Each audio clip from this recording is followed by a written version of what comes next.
Hello, beautiful people. Welcome back. If you're new here, I'm Regina Monique, and this is Woman of Your Word. Thank you so much for clicking on this video. On this channel, I make faith-based content to help us live courageously for God. If that's something you're interested in, I hope you would consider subscribing to the tribe. In today's video, we are going to be doing some more Bible journaling, surprise, surprise, in our Illustrating Bible by Dayspring, the version that contains the Psalms and the Proverbs. And the verse we're going to be creating around today is Proverbs 3 verses 5 through 6. So this is actually the guide that we're going to be using today, or the inspiration that we're going to be painting around today. And this was a lot of fun to do, and I hope that you will paint along with me. So we're only going to be using just these four colors. We've got white, black, purple, and a blue, a dark purple and a blue color.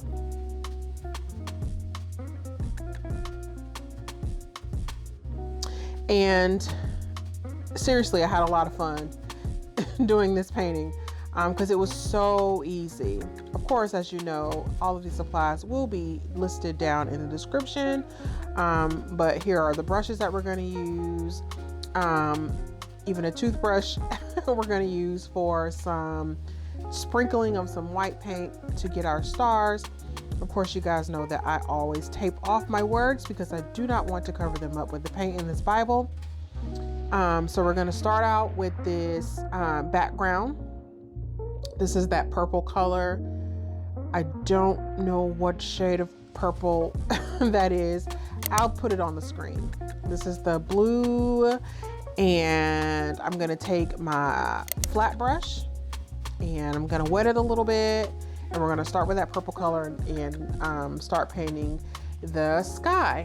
What I'm going for here, and I actually did a star painting or a starry night painting in my other Bible journaling, in my other journaling Bible, where we kind of did this ombre effect where we went from dark at the top to lighter and lighter once, you know, the closer we got to the bottom.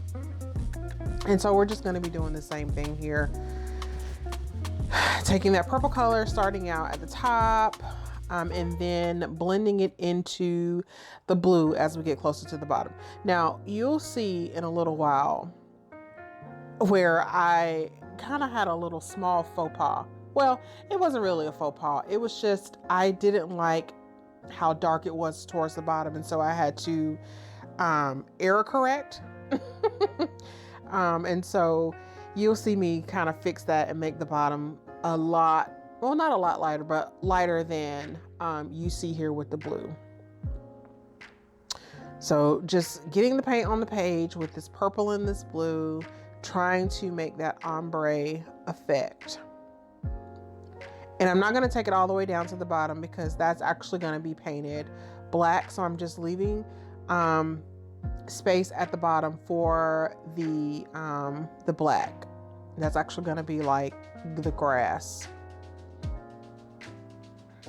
So I'm taking more of that purple again, going back over that because you want it to be opaque. You don't want the actual Bible page or the paper to be ghosting through the paint.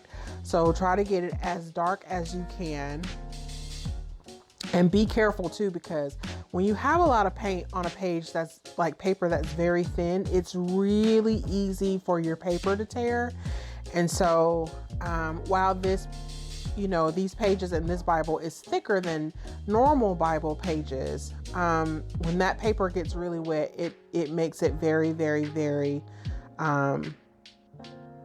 very vulnerable to tears because it is very wet. But now you can kind of see how it is a lot darker at the top, but it's not as light as I want it to be toward the bottom. I'm really trying to blend the blue and the purple together, but having more of that blue come through, towards the bottom, but it just wasn't as light as I wanted it to be. So I'm gonna fix that in a few moments. But we blend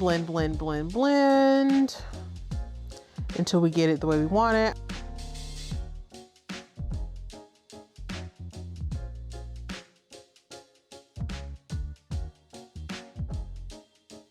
taking my heat tool and I'm drying it.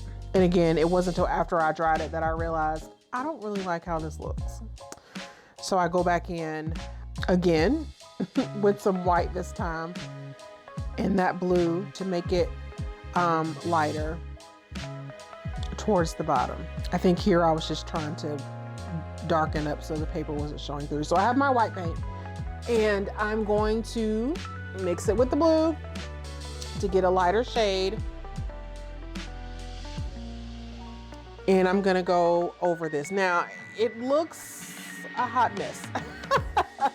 It looks like I have really just messed it up. But again, I always say with acrylic paint, it doesn't matter. If you mess up, you can always cover it up and it will work itself out. That is one of the beautiful things that I love about acrylic paints.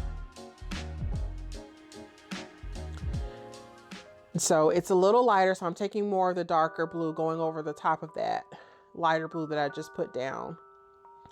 And I'm just gonna keep blending until I get the exact ombre effect that I'm going for. So mixing the blue and the purple here in the middle, and then it'll just be mostly purple at the top. But you can really see now that ombre gradient transition that I was originally going for in the beginning. And as I always say, you don't have to do exactly the way I do it. You don't have to do it exactly the way someone else do it. It's yours. Make it look the way that you want it to look, what you're happy with. If you're satisfied with it, that is great.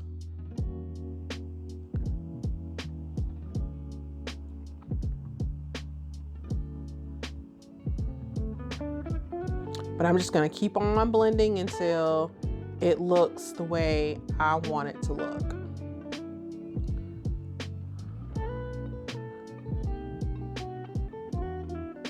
I think I probably could have used a little bit more purple at the top, but it's okay. Drying it again with my heat tool on a low setting. So now we're gonna paint our moon, and I have that angled flat brush. And I use this brush because it really helped to create that half circle that I was going for with this moon.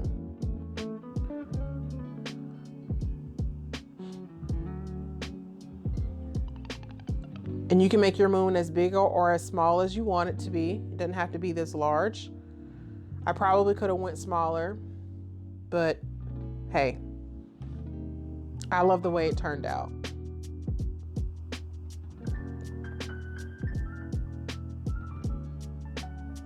And again, you can make it as thick or as thin as you want it to. You can kind of see how my blue is ghosting through that white. But here's the thing about the moon. If you look at the moon, it's not all one shade of white. So afterwards, I was like, well, it's supposed to look like that because that's how the moon looks in real life.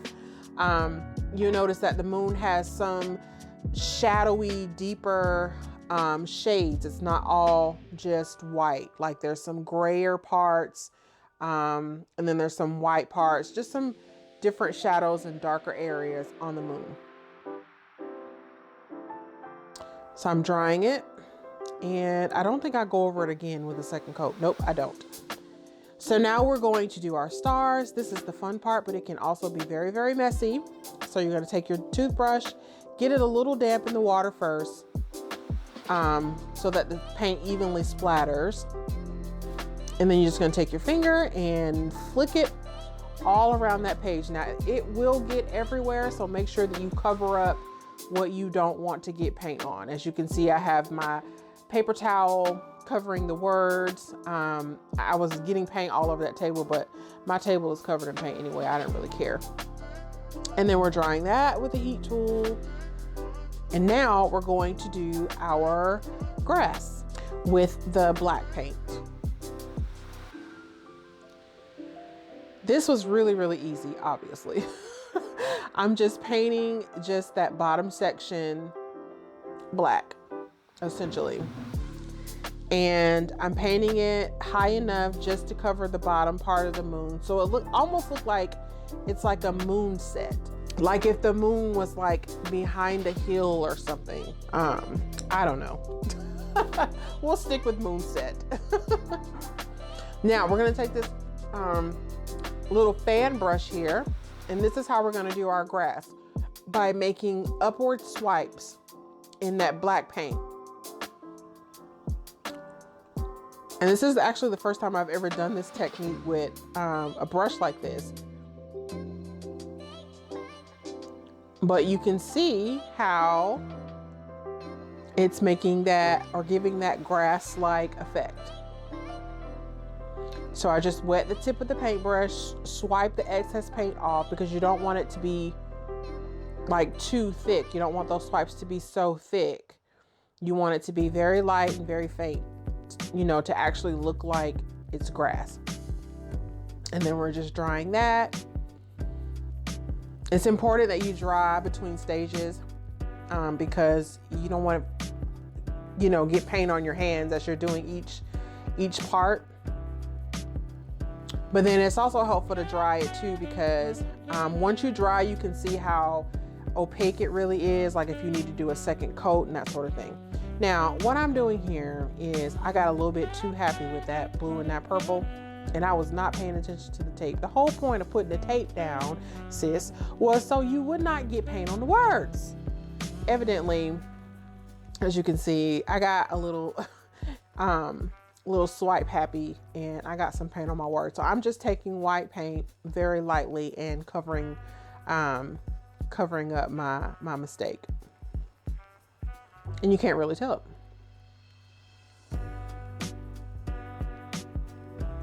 Now we're going to paint our tree. And I don't know what it is about trees and like stems, but I always get so, I don't know, they just give me a lot of anxiety. Like I try to do them not perfect, but like, I don't know. I just want them to look a certain way. So I think about it too much.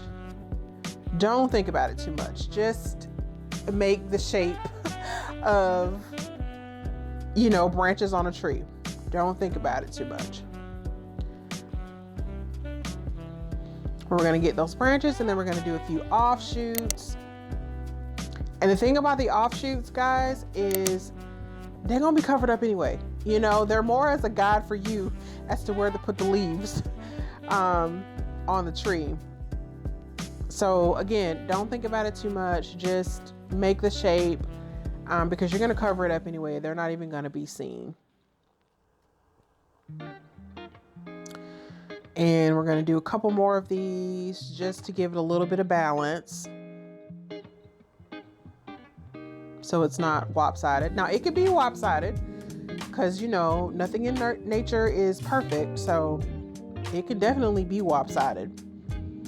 But I kind of like things to have a certain amount of symmetry.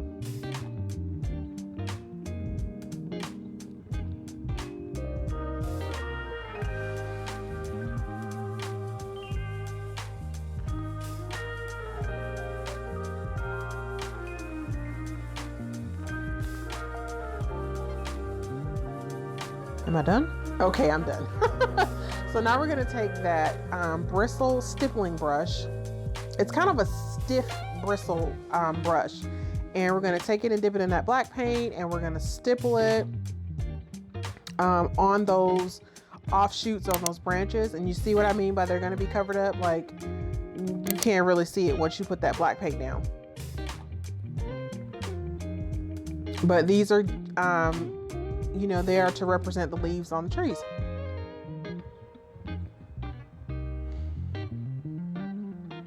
And you can do it as thick or as thin as you want to.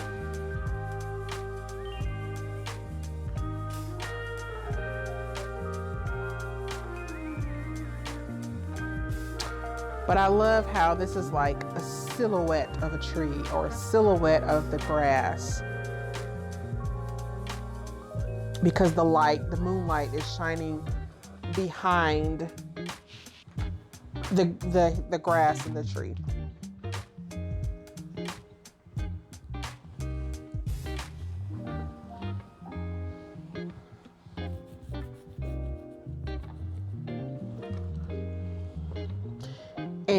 And we're drying it for the last time, I think. I think we're done.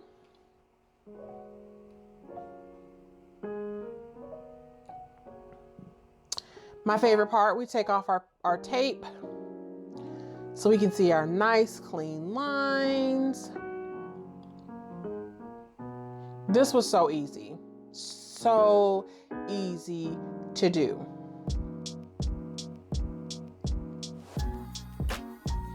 And you can kind of see where I tried to cover up that purple in my words, but it's all good. You can still read the words. Take away our paper. And now we're going to underline the verse that we're working on. And today I'm just going to letter with my white Jelly Roll pen. No penciling first, just going straight in with the lettering, praying not to mess up. I love hand lettering. Love, love, love. And I'm gonna go back over this after I date it, of course, but I'm gonna go back over the letters or the lettering and do my faux calligraphy where I'm thickening up the downstroke on each letter and just kind of halfway coloring it in so that it looks like I did it with a brush pen, but clearly I did not. And this is actually the way that I learned to do hand lettering as a beginner. Like I started just with my regular cursive handwriting and I would thicken up the downstrokes on my regular cursive handwriting and it would look like calligraphy. I love the way this turned out. If you enjoyed this video, please make sure that you give it a thumbs up. And if you haven't already done so, subscribe to the tribe. I love y'all. Thank you for watching and I'll see you in my next video. Bye.